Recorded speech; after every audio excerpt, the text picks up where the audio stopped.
Hey, what's going on, everyone? This is Sam Kwok here, one of the Kwok Brothers, and welcome to your next stimulus check update. This is July 30th, 2020, and here is your next stimulus check update. Now, right out of the gate, something that I missed out when it comes to $1,200 direct payment is for our small business owners, self-employed, and independent contractors. If you get paid $10.99 or you have a side hustle or your main income comes from business, you could still qualify for the full $1,200 even if you make more than $75,000 in your business. So this is a little bit of a tax loophole, and for those that are non-business owners, this may encourage you to become a business owner pretty soon. The income requirement for the $1,200 check as a single filer, remember, is $75,000. But remember, that $75,000 number is based on adjusted gross income, which is AGI. Adjusted gross income, or AGI, is the income after your business tax write-off. So let's say you made $100,000 in your business, right? Let's say you have a plumbing business or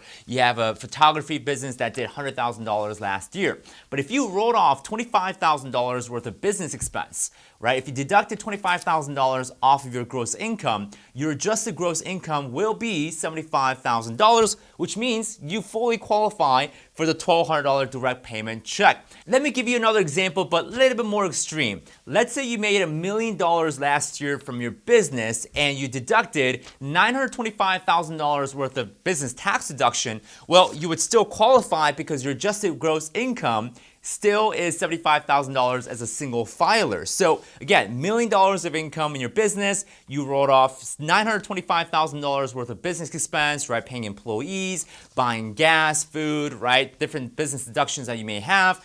And if your bottom line, your net income is $75,000, that's the adjusted gross income, you would still qualify for the full $1,200 direct payment. And last example for those that do have a job, but also maybe you have a side hustle or a side gig that you do. So let's say you make $75,000 from your normal 9-to-5 job, but also you make $25,000 from your side hustle, or maybe you do Uber driving on the side, whatever the case might be. So your total income is $100,000, but if you have a fully loaded tax deduction on all $25,000 of your income, you would still get the full $1,200 direct payment because $25,000 is washed out with all of your business expenses that has been incurred with that side business. So this is one thing that I missed out and didn't quite fully explain when it comes to the adjusted gross income. I know a lot of you guys on our YouTube channel are business owners, entrepreneurs, and my landlords watching this, so I want to get this fully explained out to you guys so that you understand who qualifies and who doesn't qualify if you're a business owner or if you have a side hustle or a side gig, whatever the case might be. By the way, if you guys are enjoying this very visual and simplified and broken down approach when it comes to updating you guys with the stimulus check, be sure to give us a thumbs up, smash the like button, help us out with our YouTube algorithm so we can get more of our videos out to more people as possible. Now, another thing that I did miss out on, guys, when it comes to the HEALS Act is the provision with the student loan. If you're currently making student loan payments or if you have student loan right now, the HEALS Act will restructure as far as how the repayment plan will work. So if you make less than $19,140 a year, you would effectively pay $0 for your monthly payment as far as your student loan goes. If you make more than $19,140, if you're above that threshold, any additional income from that or discretionary income you make, 10% of that discretionary income will now go towards paying for your student loan payments. So it is a little bit more flexible depending on what side you're in. If you're making no money at all, if your income is less than $19,000, then you pay nothing for your student loan. And there is a forgiveness provision inside of the HEALS Act, which is something that a lot of media outlet isn't talking about. So I'll provide you guys with some more information, another reason why you should subscribe. So the student loan provision, it's there, it's in the HEALS Act, so don't forget about that as well. So overall, what's happening? Is there progress? Is there a vote? Is it getting passed with this HEALS Act?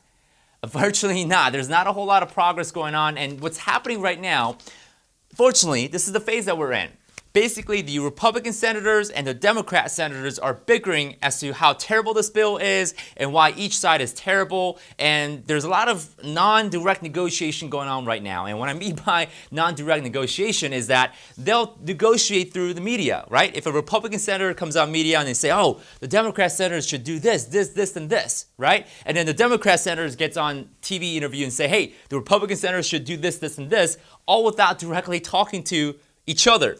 right? This is rather fascinating to me because if you're negotiating something, you should probably sit down and talk with each other to get the points across, right?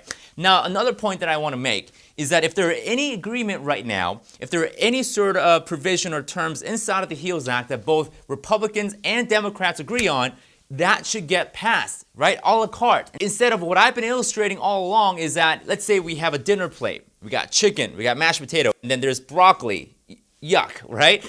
And here I am looking at the broccoli. You know what? I don't like the broccoli. Thus, I'm going to toss out the entire plate. Doesn't work that way, right? I'm just going to move the broccoli aside and just eat the chicken and mashed potato, whatever I like.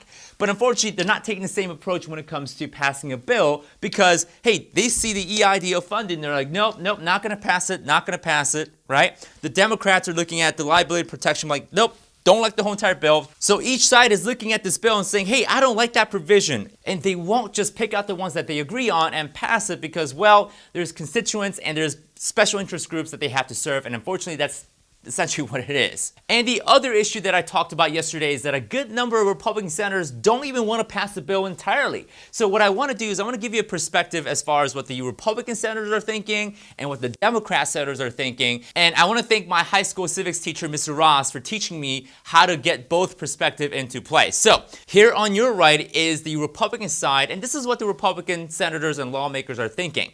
They're thinking, hey, we don't want to incur more national debt. We don't want to print more money out. We don't want to spend more money. We want smaller government, less control for the government. We want more freedom and power for the people so that they get to choose what they want to do with their money. We want less taxation, less control, and less government getting in the way of the American people. Therefore, we don't need to spend more money. We need to get the economy reopened, get people back to job, and return to somewhat of a normal. That's what the Republicans are thinking. Now, here on your left, here's your Democrat senators and lawmakers. This is what they're thinking.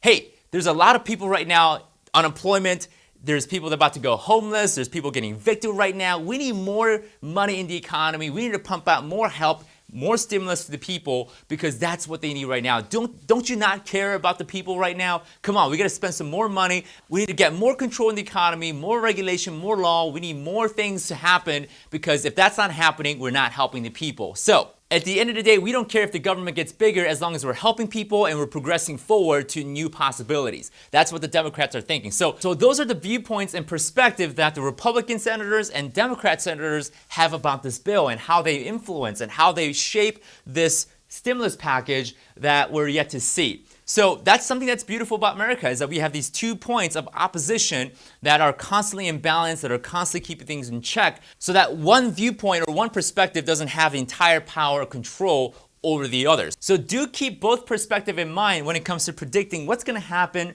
with the stimulus check. Again, my bottom line is that if both senators from Democrat side and Republican side agree on a provision or a term in this bill, let's get it passed, let's get it out of the way. Just because the broccoli is in the bill doesn't mean that the whole bill has to go. So if you guys enjoyed this update, be sure to subscribe to our channel because we're providing you guys information every single day, simplified, broken down, easy to understand for everyone. So definitely subscribe to our channel if you want to see more updates just like that. And a little shameless plug, if you guys don't mind, is that my brother and I just launched a book last month called 0 to 75 Units in 1 Year. We're going to show you how we bought 75 rental units, meaning we have 75 tenants paying us rent, and we did all that without using our own money or credit. So we bought apartment buildings, houses, we flipped houses along the way without using our own money or credit. We're going to show you how to do that in 292 pages worth of content and strategy and give you guys all the tips. Whether you're new or you're experienced in real estate, we're going to show you guys how to get into this business